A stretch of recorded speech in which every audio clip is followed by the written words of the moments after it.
I think the special session went well. We cleared up some things that we had left on the table. The special session is over. The Mississippi legislature reconvened this week to finish ironing out the budget for the fiscal new year that was untouched in March. So here it is. State aid roads got $175 million to operate. The Mississippi Department of Transportation got $1.2 billion in operating funds. We sat down with Representative Chris Bell on all the details of the special session. We've provided funds to the AG's office, funds that they really need. The Republicans have been trying their best to underfund this budget. Attorney General Jim Hood's office also got its operating budget, just over $22 million. If it sounds like a lot, it's not. That's 14% less than the current year. Hood and his office is often the center of a ring-around-the-rosy game at the Republican-controlled legislature.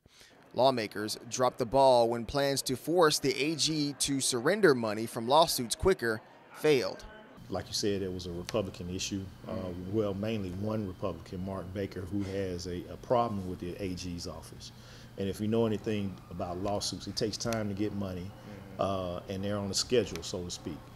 He's not doing the bidding of the governor and the legislature as far as prosecuting certain cases. So the thing is, the fact that he's not playing their game, I think that's a message to him that they're not going to be accommodating of him. And of course, they knew they'd have to fund that office, but they figure let him sweat a little bit. I think that's part of it.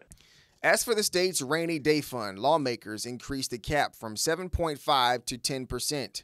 That would increase the state's savings account to $550 million, but it's down right now because the governor had to borrow from it to cover budget shortfalls. It's needed.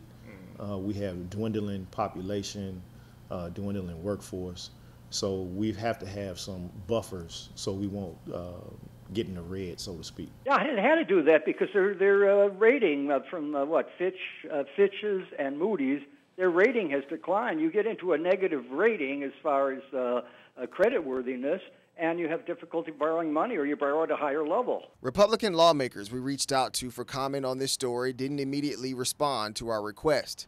The special session cost taxpayers $70,000 for just one day. At the Capitol, I'm Eric Walker, JSU-TV.